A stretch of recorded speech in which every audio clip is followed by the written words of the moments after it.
Assalamualaikum warahmatullahi wabarakatuh. Sahabat beriman yang dirahmati Allah Subhanahu wa Ta'ala, Raghav Sharma, seorang kapten pilot senior berkebangsaan India dan pemeluk paham ateis yang dibesarkan dalam lingkungan Hindu radikal, menaruh kebencian mendalam terhadap Islam sejak muda. Keangkuhannya terhadap agama dan keyakinan membuatnya nekat merencanakan aksi kontroversial, menerbangkan pesawat melintasi wilayah terlarang di atas Masjidil Haram sebagai bentuk tantangan terhadap konsep ketuhanan. Namun, di luar logika dan ilmu penerbangan modern, pesawatnya mengalami serangkaian keanehan, navigasi rusak, badai tak tercatat, hingga suara misterius di dalam kokpit. Apa yang sebenarnya terjadi? Raghav Sharma memandangi pesawat Airbus A350 yang sedang diparkir di ujung landasan Bandara Internasional Chhatrapati Shivaji, Mumbai. Seragam kaptennya tampak rapi, dasi hitamnya lurus, dan sepatu kulitnya mengilap seperti baru keluar dari kotak. Ia menyalakan rokok, meskipun sudah dilarang keras di area apron. Bagi Raghav, aturan hanyalah formalitas yang bisa diakali. Seperti halnya agama khususnya Islam yang baginya hanyalah ilusi untuk menenangkan orang-orang yang lemah secara intelektual. Ia mengisap rokoknya dalam-dalam. Asapnya melayang lambat di udara panas siang itu, seolah membentuk siluet yang abstrak di balik kacamata hitamnya. Seorang teknisi muda melintas, lalu menunduk memberi hormat. Raghav hanya mengangguk dingin, tanpa sepatah kata. Ia bukan tipe atasan yang hangat, bukan juga rekan kerja yang menyenangkan. Tapi dalam hal profesionalitas, tak ada yang bisa menyanggah kemampuan Raghav. Pria itu sudah mencatat lebih dari 17.000 jam terbang, menguasai 7 jenis pesawat komersial, dan menjadi lulusan terbaik Akademi Penerbangan India 2 dekade silam. Namun di balik prestasi yang gemilang, Raghav menyimpan luka masa kecil yang belum pernah sembuh. Ia lahir di keluarga Brahmana konservatif yang sejak dini menanamkan kebencian terhadap umat Muslim. Ia tumbuh dengan cerita-cerita tentang perang, penjajahan, dan stigma negatif terhadap gema-gema yang dianggap lebih rendah.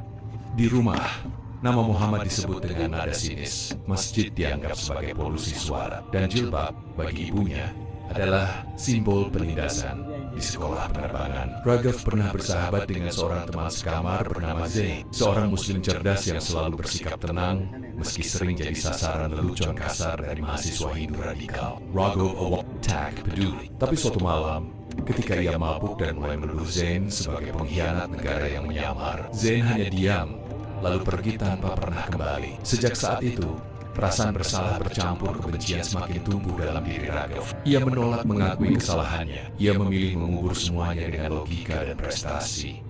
Baginya, tak ada tempat untuk iman dalam kokpit. Tuhan tak pernah membantu seseorang mendaratkan pesawat di tengah badai. Iman tak bisa menyelamatkan penumpang dari kerusakan mesin. Yang bisa hanyalah keterampilan, kalkulasi, dan teknologi. Itu sebabnya Raghav sering mengejek rekan kerjanya yang rajin salat atau berdoa sebelum lepas landas. Kalau Tuhan memang hebat, kenapa masih ada pesawat jatuh? Ejeknya suatu ketika di ruang briefing membuat suasana mendadak canggung. Reputasinya sebagai pilot dingin tapi jenius membuatnya disegani, tapi juga dijauhi. Orang-orang tahu Raghav bukan orang yang bisa diajak bicara soal hati. Ia hanya percaya pada apa yang bisa diukur, dihitung, dan diprediksi. Tapi ironisnya, dunia penerbangan justru penuh kejadian tak terduga. Di rumahnya yang minimalis namun mahal di pinggiran Mumbai, Raghav hidup sendirian, tak pernah menikah, tak pernah dekat dengan siapapun. Ia hanya punya 2 cinta sejati, langit, dong. Setiap kali menerbangkan pesawat, ia merasa dirinya dewa mengendalikan ratusan nyawa di balik kaca kokpit, menjelajahi atmosfer yang bagi manusia biasa hanya bisa dipandangi.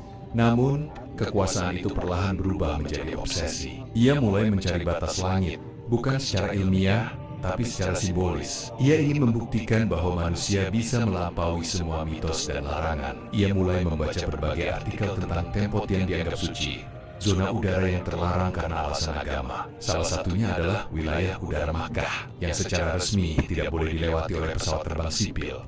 Raghav tersenyum saat membaca artikel itu. Ia menganggap larangan tersebut sebagai simbol kelemahan. Takut apa mereka sampai harus larang pesawat lewat? Gumamnya sambil meneguk whisky. Ia menyimpan artikel itu, bukan karena ia tertarik, tapi karena ada satu bagian kecil dalam dirinya yang merasa tertantang di pikirannya. Larangan-larangan seperti itu hanyalah warisan kuno yang menghambat kemajuan manusia. Dan bila suatu hari ia bisa membuktikan bahwa larangan itu tidak berarti apa-apa, bahwa ia bisa melintasi Ka'bah dari udara dan keluar tanpa apapun terjadi, maka itu akan menjadi kemenangan bagi logika atas dogma.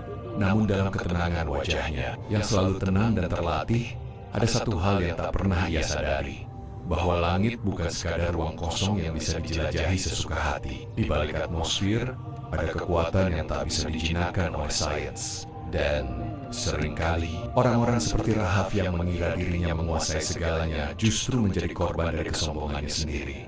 Hari itu, saat matahari mulai turun di balik hanggar, Ragov mematikan rokoknya dan berjalan menuju pesawat. Ia menatap kokpit sejenak, lalu masuk dengan langkah percaya diri. Tak ada yang tahu apa yang sedang ia rencanakan. Tapi satu hal yang pasti, langit, tempat ia merasa paling berkuasa, sebentar lagi akan menjadi saksi dari jatuhnya seorang manusia yang terlalu tinggi terbang tanpa arah yang benar.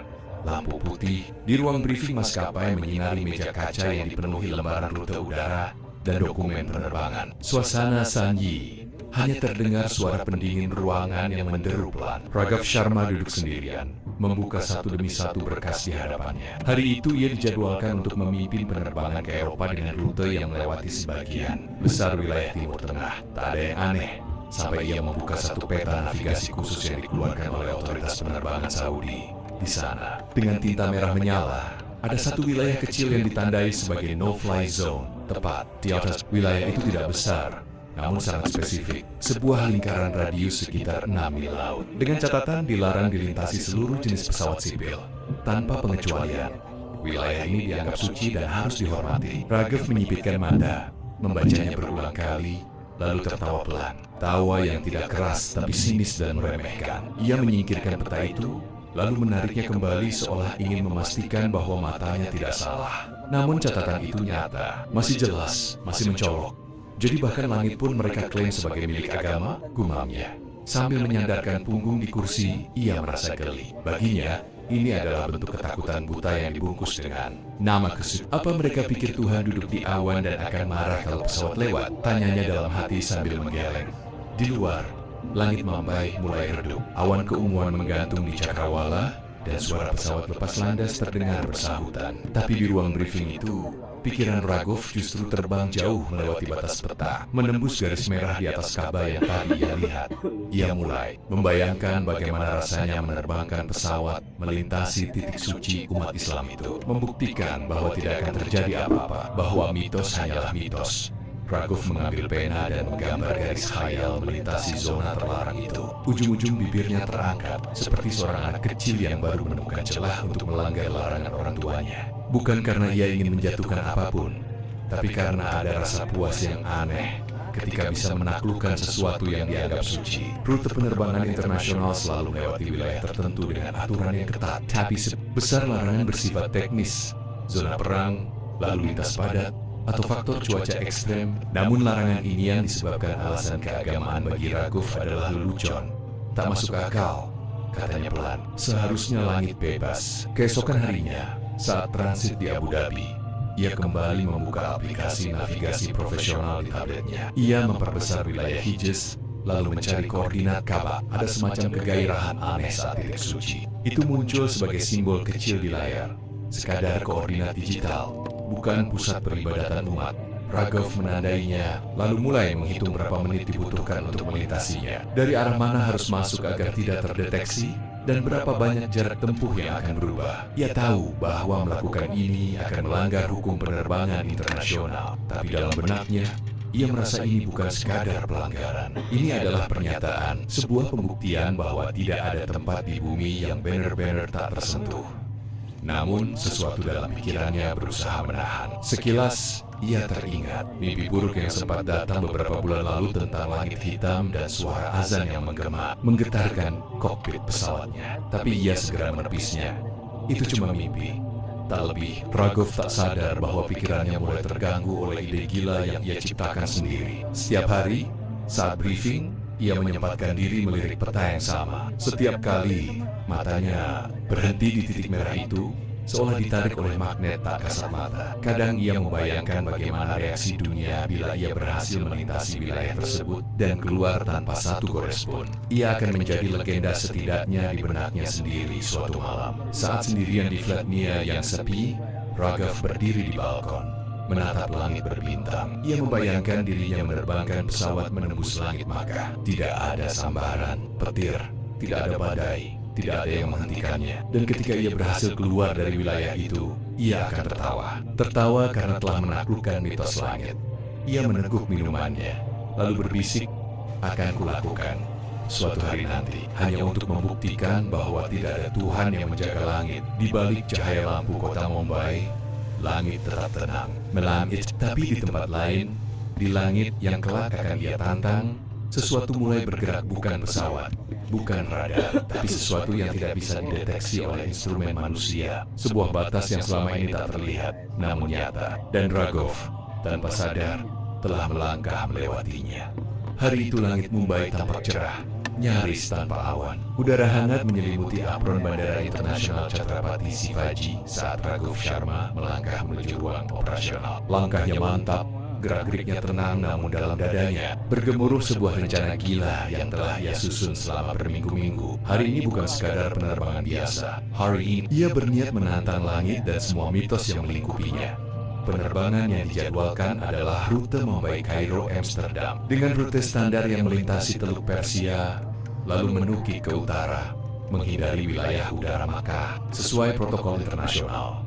Tapi Raghav punya niat lain. Ia ingin mengubah jalur di tengah penerbangan dan memaksa pesawat menembus garis larangan itu zona. Udara suci di atas Masjidil Haram dalam dunia penerbangan sipil. Perubahan rute saat mengudara bukan hal mustahil, terutama jika ada alasan teknis atau cuaca. Tapi untuk mengubah rute secara sepihak tanpa alasan valid dan tanpa sepengetahuan maskapai, itu gila. Bahkan untuk Raghav, namun ia sudah menyiapkan semuanya, termasuk bagian yang paling rumit, komunikasi dengan menara kontrol. Di minggu-minggu sebelum ia mendekati seorang pria bernama Suresh Batra, pegawai senior di unit Air Traffic Control ATC India yang terkenal pragmatis dan longgar terhadap uang. Mereka bertemu diam-diam di sebuah lounge tua di bandara, tempat Raghav menyerahkan sebuah koper kecil berisi uang tunai. Suresh awalnya ragu, namun akhirnya tunduk juga. Dunia aviasi penuh rahasia, dan ia sudah terlalu lama berada di dalamnya. Untuk menolak permainan seperti ini, aku hanya perlu kamu ubah koordinat jalur Bravo 7 saat aku sudah di atas Laut Arab, bisik Raghav. Sisipkan jalur direct ke posisi 214.225 derajat N, 398.262 derajat E, lalu kembali ke rute standar ke Kairo. Kau tahu titik itu apa? Suresh menatapnya, menyipit. Itu Ka'bah. Raghav mengangguk pelan. Aku hanya akan lewat, tak ada yang akan tahu.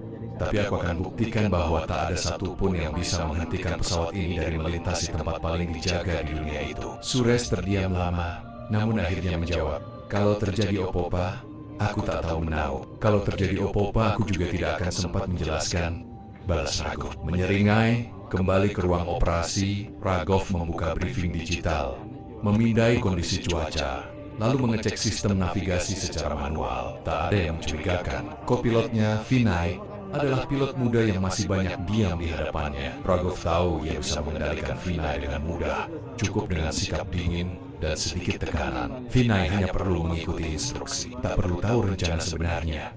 Pesawat Airbus A350 siap lepas landas. Semua penumpang telah duduk, lampu tanda kenakan sabuk menyala, dan awak kabin melakukan briefing keselamatan seperti biasa. Tapi di kursi kapten, Raghav sibuk dengan kalkulasi pribadi waktu yang tepat untuk membelokkan rute, ketinggian optimal, serta komunikasi terselubung yang akan ia lakukan dengan menara kontrol menggunakan kode khusus.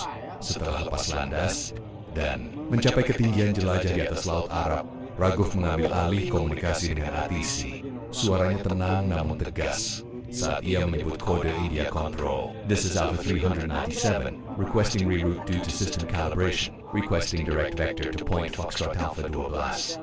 Foxtrot Alpha 12 bukan kode resmi, tapi dalam komunikasi yang telah disepakati sebelumnya, Suresh tahu apa artinya. Sebuah rute langsung menuju koordinat Ka'bah, terselubung dalam istilah teknis di layar radar ATC. Perubahan itu akan terlihat seperti manuver teknis biasa, tapi sebenarnya ia sedang menuju ke jantung zona larangan terbang paling dijaga dalam dunia penerbangan sipil.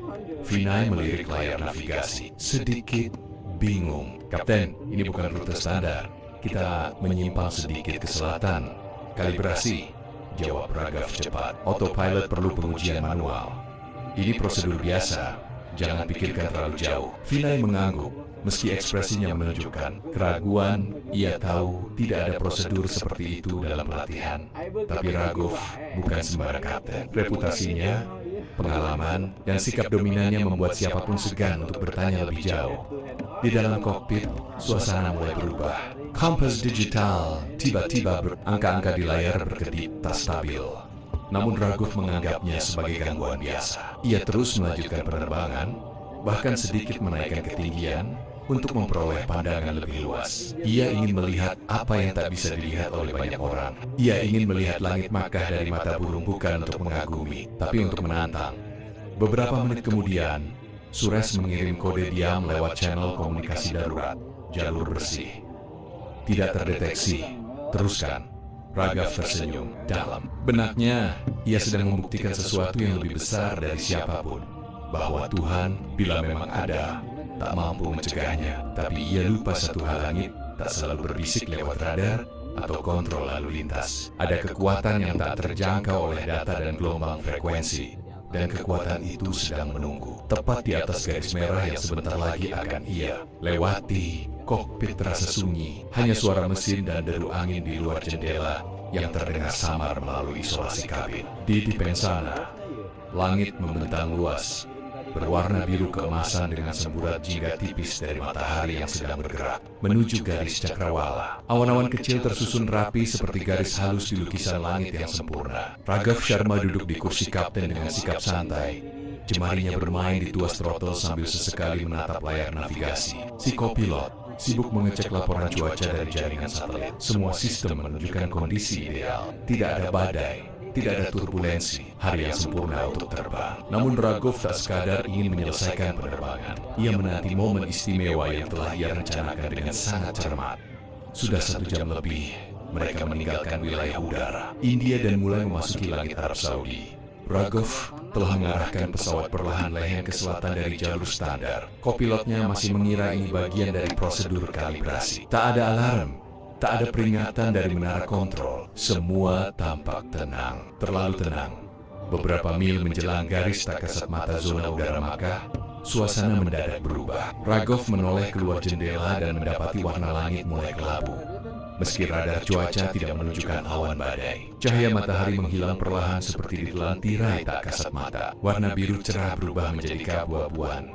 Lalu, kelam seperti jelang malam, padahal jam masih menunjukkan pukul 5 sore waktu setempat. Vinay melirik layar radar. Kapten, tidak ada pembacaan cuaca buruk di sini, tapi langit mendung. Sangat cepat berubah, teriskan saja. Kadang ini hanya pantulan atmosfer dari gurun. Jawab Raghav singkat, tapi batinnya mulai gelisah. Tiba-tiba, layar navigasi mulai berkedip, titik koordinat bergetar seperti terganggu gelombang. Kompas digital berubah nilai secara acak selama beberapa detik sebelum kembali normal. Sistem autopilot memunculkan pesan calibration error, manual control required. Manual, padahal sistem ini baru diuji 2 minggu lalu. Ia mengambil alih kendali secara manual. Pesawat masih stabil, namun ada perasaan ganjil yang sulit dijelaskan. Seluruh dashboard menyala seperti biasa, tetapi beberapa indikator terutama arah dan tekanan udara menunjukkan nilai yang tidak konsisten. Vinay mulai menyadari ada yang tidak wajar. Kapten, saya belum pernah lihat ini. Indikator tekanan turun naik sendiri. Bisa jadi sensor rusak. Sensor tak rusak. Sistem ini terlalu canggih untuk kesalahan semacam itu, ujar Raghav sambil memukul ringan sisi panel. Namun pesawat tetap melaju. Layar luar menunjukkan ketinggian 36.000 kaki. Di bawah sana, padang pasir membentang luas. Tapi, tak ada yang terlihat jelas. Semuanya kabur. Awan kelabu mengelilingi pandangan mereka seperti kabut yang naik dari tanah, bukan turun dari langit. Vinay menatap jendela kokpit dengan cemas. Kapten, kita mendekati zona terlarang kan? Raghav diam, tetap lurus ke depan, seolah mencari sesuatu yang tidak bisa dijelaskan dengan angka atau grafik. Ia merasa pesawat seperti ditarik perlahan, meskipun semua kendali berada di tangannya. Ada semacam kekuatan yang tidak bisa dijelaskan oleh sains. Angin mulai menghantam sisi kanan pesawat. Tidak keras, tapi cukup membuat badan pesawat sedikit miring. Raghav mengatur ulang trim agar tetap seimbang. Namun saat ia menyentuh panel navigasi, Seluruh layar tiba-tiba mati selama 5 detik penuh, sebelum menyala kembali dengan tampilan kacau. Huruf-huruf digital berkedip, sebagian hilang, dan sisa-sisa kode aneh seperti simbol asing muncul di pojok bawah layar. Apakah ini virus? Atau interferensi militer? Vinay mulai panik. Ragov tetap tenang di permukaan, meski dadanya mulai sesak. Ini di luar nalar. Semua sistem telah diperiksa. Semua jalur komunikasi masih aktif, namun tak ada balasan dari menara. Ia coba memanggil ATC India Control. This is Alpha 397. Requesting update. We have system anomaly. Please advise. Tag. Ada jawaban. Hanya dengungan panjang. Ia ulangi 3 kali. Tetap sama. Ini mustahil. Katanya lirik. Ini bukan kesalahan teknis.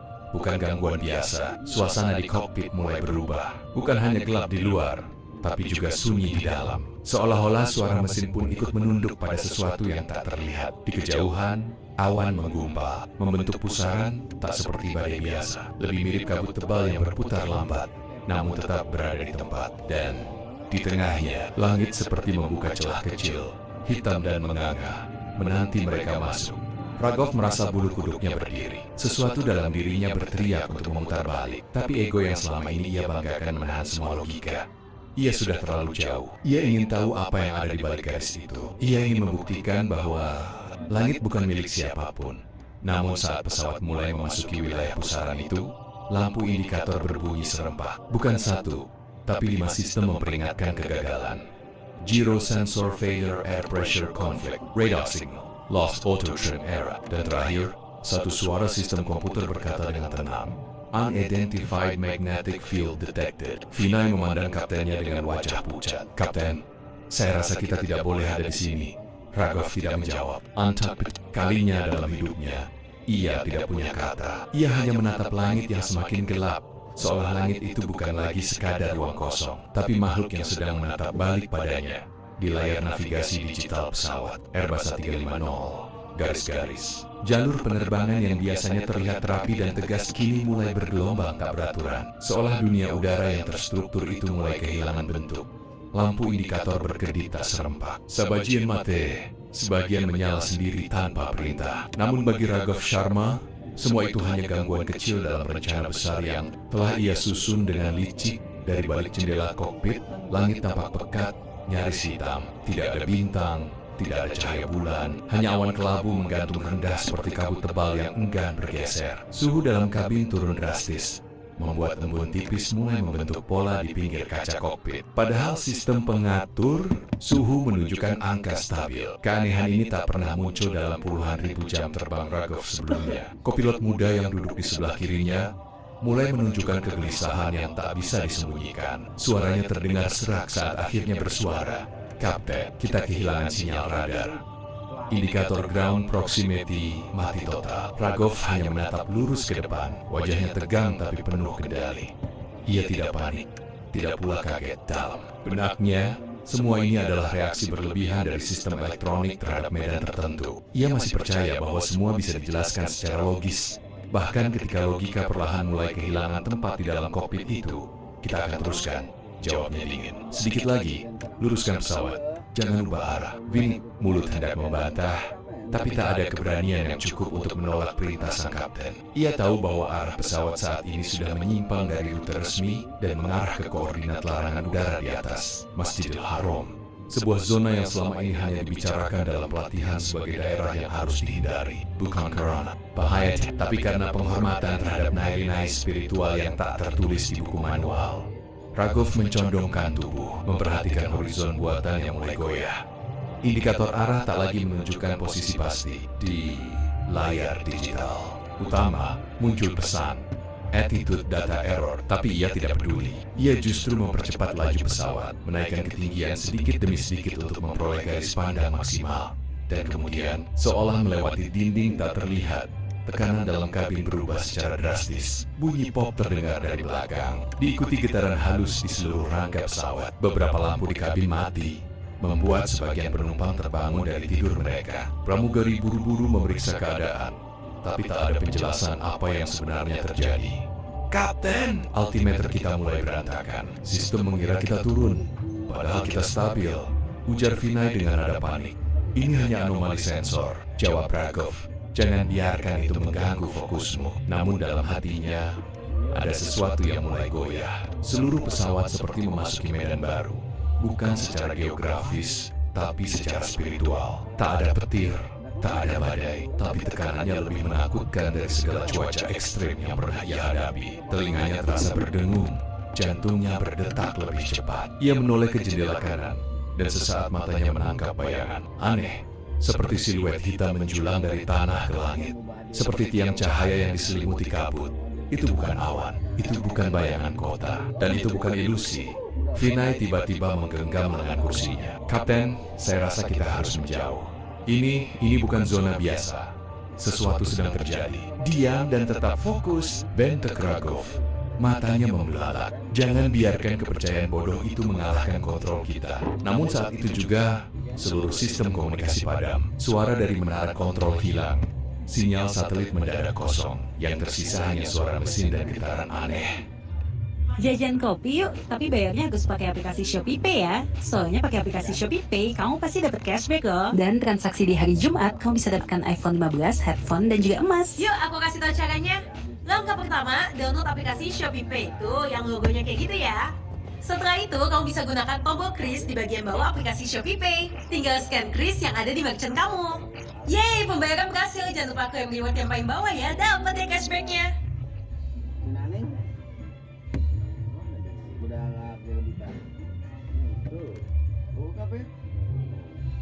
Dari dalam struktur pesawat, Ragov mencoba berkomunikasi melalui jalur cadangan. Namun suara yang keluar hanya gumaman berisik, seperti siulan mendalam yang memekakkan telinga. Detik itu, udara dalam kokpit menjadi lebih padat, seperti dipenuhi sesuatu yang tak terlihat. Napas menjadi berat. Suhu turun beberapa derajat dalam hitungan menit. Ragov merasa seperti diselimuti kabut dingin yang menembus tulangnya. Ia memeriksa semua sistem satu persatu, namun tak ada satupun yang merespons normal. Lalu, kejadian paling aneh pun terjadi. Salah satu layar yang mati tiba-tiba menyala kembali. Namun bukan dengan tampilan peta atau data navigasi, melainkan hanya satu simbol. Lingkaran hitam dengan titik putih di tengahnya. Simbol itu berdenyut pelan, seperti jantung yang berdetak. Tak ada keterangan, tak ada tombol untuk menutupnya. Ragov terpaku.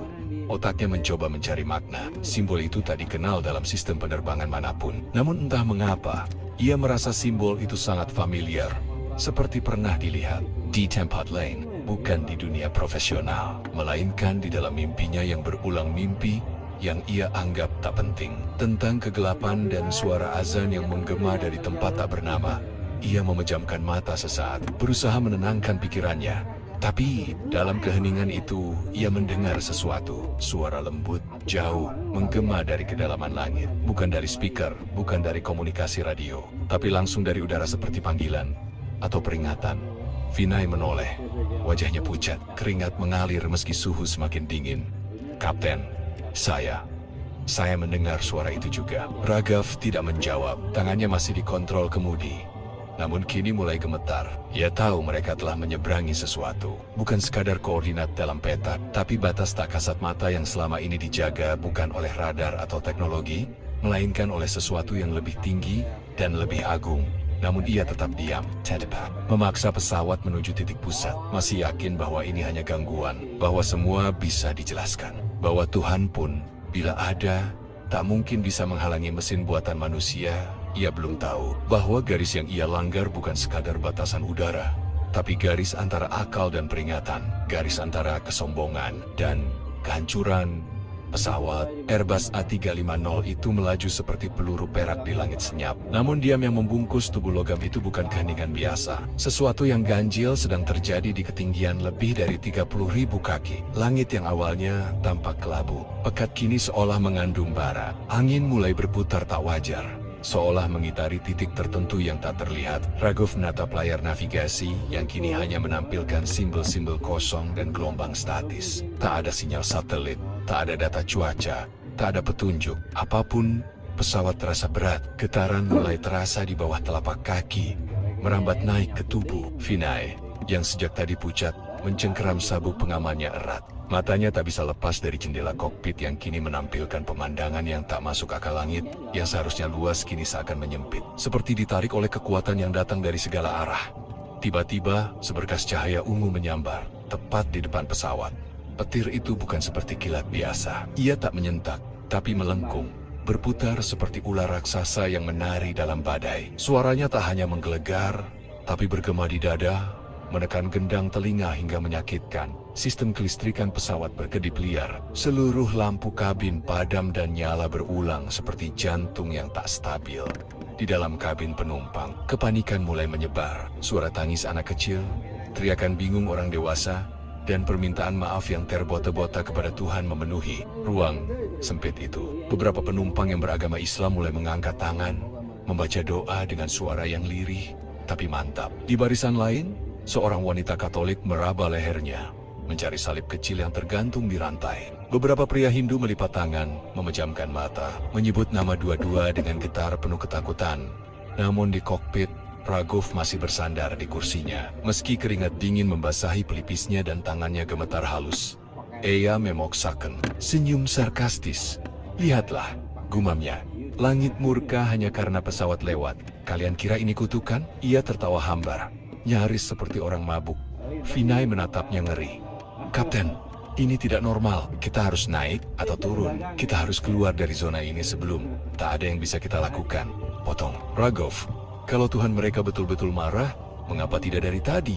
Kenapa harus sekarang, saat kita hampir berhasil?" Belum sempat Vinay menjawab, sebuah guncangan luar biasa menghantam badan pesawat dari arah bawah. Tubuh pesawat terangkat sebentar, lalu jatuh beberapa meter dalam hentakan tajam. Semua barang di kabin berterbangan. Masker oksigen turun otomatis. Jeritan memecah kabin. Seorang pria yang duduk di lorong terbanting ke kursi depan, pelipisnya robek. Tapi pesawat terus melaju, seolah menolak mati. Ragov mencengkeram kendali. "Aku masih punya kontrol," teriaknya meskipun indikator menunjukkan sebaliknya. Seluruh sistem kendali digital mengalami gangguan. Auto trim mati. Kemudi terasa berat dan lengket, seperti ditahan oleh kekuatan tak terlihat. Kemudian datanglah cahaya itu dari arah depan. Di luar jendela kokpit, sebuah sinar putih menyilaukan muncul begitu saja. Ia bukan cahaya biasa, bukan kilat, bukan pantulan matahari. Cahaya itu tidak berkedip. Ia menetap, bulat, terang luar biasa hingga tak bisa dipandang langsung. Ragov refleks menutup mata, tapi dalam gelap yang ia ciptakan sendiri, bayangan, cahaya itu tetap melekat. Bukan hanya di retina, tapi juga di pikirannya. Vinay menjerit, apa itu? Tak ada jawaban, hanya hening yang menyesakkan. Semua suara lenyap, suara mesin, suara badai, bahkan suara pikiran sendiri seolah diserap oleh pancaran itu. Dalam sekejap, Ragov merasa tubuhnya melayang bukan karena pesawat turun, tapi karena kesadarannya terlepas dari tubuh. Ia seperti diseret keluar dari pikirannya sendiri. Cahaya itu seolah menelanjangi seluruh keyakinan yang ia punya. Semua logika, semua teori, semua kebencian yang ia bangun sejak kecil tiba-tiba tampak rapuh dan kotor di bawah sorotan cahaya tersebut. Ia melihat potenggen-potenggen wajah dari masa lalunya, ayahnya yang fanatik, gurunya yang mengajarkan kebencian, Zen teman sekamarnya dulu yang ia permalukan hanya karena nama dan imannya. Wajah-wajah itu saling berputar, lalu lenyap satu persatu, dan di tengah semuanya ada suara. Bukan suara manusia, bukan tapi ia mengerti maknanya. "Masihkah kau sombong terhadap yang menciptakan langit yang kau tantang ini, Ragov Tedium?" Untuk pertama kalinya, mulutnya tidak bisa mengeluarkan sarkasme. Ia ingin menjawab, tapi lidahnya keluh. Ia ingin menolak, tapi tak punya dasar lagi untuk menyangkal. Cahaya itu terlalu jujur, terlalu telanjang. Cahaya itu perlahan memudar, tapi ketakutan itu tidak ikut pergi. Ia masih tinggal di dalam dada semua yang berada di pesawat itu. Dan bagi Ragov Sharma, cahaya itu bukan sekadar kilatan. Ia adalah cermin yang memantulkan siapa dirinya sebenarnya. Dan untuk pertama kalinya, Ragov merasa kecil. Lebih kecil dari pesawat yang ia kendalikan. Lebih kecil dari titik di peta yang coba ia taklukkan. Lebih kecil dari nyawa yang selama ini ia anggap bisa ia kuasai dari kursi kapten. Langit, rupanya, tidak bisa dipermainkan. Langit di atas maka siang itu tampak aneh. Tidak seperti biasanya. Awan yang seharusnya tipis dan berarak pelan, mendadak membentuk pusaran besar yang menggantung di satu titik, persis di atas Masjidil Haram. Di bawahnya, jutaan manusia mengenakan pakaian ihram putih mengelilingi Ka'bah dalam zikir dan doa. Tak banyak yang memperhatikan langit, kecuali beberapa orang yang tiba-tiba tertegun menatap ke atas. Satu bayangan logam melintas. Awalnya hanya titik kecil, Namun makin lama makin jelas sebuah pesawat besar, berwarna putih perak, terlihat berputar tak menentu. Gerakannya tak wajar, bukan seperti pesawat yang tengah melakukan manuver, lebih seperti burung besi yang kehilangan keseimbangan, melawan sesuatu yang tak terlihat di udara. Di dalam kokpit, suara-suara darurat berdentang nyaring. Raghav Sharma mencengkeram kemudi dengan kedua tangan yang mulai kaku karena tegang. Panel di depannya berkedip cepat. Beberapa sistem mati total. Yang tersisa hanya kompas analog yang jarumnya berputar tak karuan. Tak ada arah, tak ada kejelasan. Mayday, Mayday. Alpha 397 mengalami kehilangan kontrol penuh. Sistem navigasi tidak responsif. Kami membutuhkan Vinay Menkoba memanggil menara kendali lewat saluran komunikasi cadangan, tapi tak satu pun frekuensi terbuka. Seolah seluruh udara menolak menerima suara mereka. Pesawat mulai berguling ke kiri. Penumpang menjerit. Barang-barang di atas kepala beterbangan. Masker oksigen turun. Getaran seperti gempa mengguncang badan pesawat. Seorang pramugari tersungkur, terbentur dinding kabin. Darah mengalir dari pelipisnya. Di antara kekacauan itu, sebagian penumpang masih berusaha berdoa. Beberapa hanya bisa menangis, menyerah pada takdir. Raghav menggeram, mencoba menarik kembali kendali, namun tuas kemudi tak memberi respons. Ia bukan lagi sang pengendali langit, bukan lagi dewa di kursi, kapten. Ia hanya pria tua yang kini duduk di ruang logam yang kehilangan arah. Aku sudah berpengalaman 20 tahun. Teriaknya seperti membela diri kepada langit. Aku tahu cara mengendalikan ini semua. Namun pesawat terus berputar. Sayap kiri menukik tajam ke bawah. Arah buritan menukik ke atas. Tubuh pesawat meliuk seperti helix tak terkendali. Roda pendaratan yang tak pernah dikeluarkan tiba-tiba aktif sendiri. Indikator tekanan kabin melonjak, lalu hilang dari layar. Oksigen darurat hanya bertahan beberapa detik sebelum suplai terputus. Suara alarm semakin nyaring, namun tak ada satupun prosedur darurat yang bisa dilakukan. Di luar, langit tampak menutup. Awan membentuk kubah kelam yang memerangkap pesawat di tengah. Cahaya matahari tertutup sepenuhnya. Seolah langit itu sendiri menolak memberi jalan keluar. Dalam pusaran badai yang tak terdengar oleh satelit manapun, pesawat itu terkunci di ruang yang tak terdefinisi antara bumi dan langit, antara logika dan kenyataan. Raghav menoleh ke Vinay yang sudah tak sanggup berkata-kata. Wajah pemuda itu pucat, tubuhnya gemetar, namun matanya seperti pasrah. Dalam lirihnya, terdengar doa yang ia bisikan sendiri. Entah kepada siapa. Raghav merasa terasing. Ia tak pernah percaya pada doa. Tapi saat ini, semua teori yang ia agungkan seperti lelucon pahit. Tak ada teknologi yang bisa menolongnya. Tak, ada tombol yang bisa mengembalikan kendali. Matanya mulai panas. Antara ketakutan dan kemarahan, ia mendongak, menatap langit yang kini berubah menjadi dinding gelap tak berujung. Kenapa? Raungnya. Apa salahku hanya karena ingin tahu? Hanya karena ingin membuktikan bahwa semua ini hanya ilusi, tapi langit tak menjawab. Yang datang justru hembusan angin kencang yang menyentak badan pesawat ke atas, lalu menjatuhkannya kembali dengan kecepatan yang menghentak seluruh isi kabin. Beberapa panel di bagian atas runtuh, kabel-kabel mencuat, beberapa penumpang terhempas dari kursi mereka, tak sempat mengenakan sabuk pengaman. Di luar pesawat, di tanah suci, jamaah mulai panik. Bayangan logam yang berputar di atas Masjidil Haram membuat sebagian mereka menangis dan bersujud. Ada yang menyangka ini adalah tanda kiamat. Ada yang hanya bisa menunduk dan memeluk keluarga mereka. Dan di tengah semuanya, Raghav duduk kaku, tak lagi bisa melawan. Tangan yang tadinya mencengkeram kendali, kini jatuh lemas ke sisi tubuh. Ia menatap ke depan, ke layar yang mati, lalu ke jendela yang hanya menunjukkan pusaran gelap tak berujung. Tak ada sistem darurat, tak ada koordinat, tak ada prosedur penyelamatan. Semiohet seperti dilenyapkan dari catatan semesta. Pesawat berputar 2 kali lagi sebelum terdengar suara retakan keras di bagian belakang. Raghav tahu apa itu. Sayap mulai kehilangan struktur. Ia bisa merasakannya dari getaran di lantai kokpit, tapi ia tidak lagi berteriak, tidak lagi membantah, tidak lagi mengutuk. Ia hanya menutup mata. Dan untuk pertama kalinya dalam hidupnya, tidak merasa berada di atas, tidak merasa memegang kendali. Ia merasa dikecilkan. Langit tak lagi tampak biru, tak lagi bersahabat. Ia telah berubah menjadi gerbang penghakiman. Dan bagi Raghav Sharma, tak ada cara untuk melarikan diri dari kebenaran yang ia tantang sendiri. Dalam hitungan detik, langit menutup dirinya sepenuhnya, dan bumi menunggu dengan diam. Matahari menyingsing perlahan di atas dataran tandus Jazirah Arab. Gurun yang biasanya sunyi, kini dipenuhi suara langkah kaki, radio komunikasi dan helikopter yang berputar rendah di langit. Tim SAR, pasukan keamanan dan relawan medis berdatangan dari segala arah, mengikuti sinyal distres yang sempat tertangkap beberapa menit sebelum menghilang sepenuhnya dari layar radar. Mereka tak menemukan bangkai pesawat di kota, tak pula di kawasan pegunungan, melainkan di tengah hamparan gurun gersang, jauh dari peradaban dan beberapa kilometer dari batas tanah suci Makkah. Pesawat itu, sebuah Airbus A350 maskapai internasional, terbujur remuk sebagian, terpecah di 3 titik besar: badan utama, sayap kiri, dan bagian ekor. Anehnya, meskipun jatuh dari ketinggian puluhan ribu kaki dan melewati badai yang tak tercatat oleh satelit, tidak ditemukan jejak api sedikit pun. Tidak ada bekas ledakan. Tidak ada tubuh yang hangus terbakar. Seolah-olah pesawat itu dipeluk bumi, bukan dibanting oleh langit. Tim penyelamat menemukan penumpang dalam berbagai kondisi. Beberapa luka parah, beberapa hanya pingsan. Besar berada di area belakang, di mana benturan tampaknya paling kecil. Namun ada satu hal yang membuat mereka semua terpaku ketika masuk ke bagian kokpit yang retak dan terbalik sebagian di sana. Duduk membatu di kursi kapten adalah tubuh Raghov Sharma.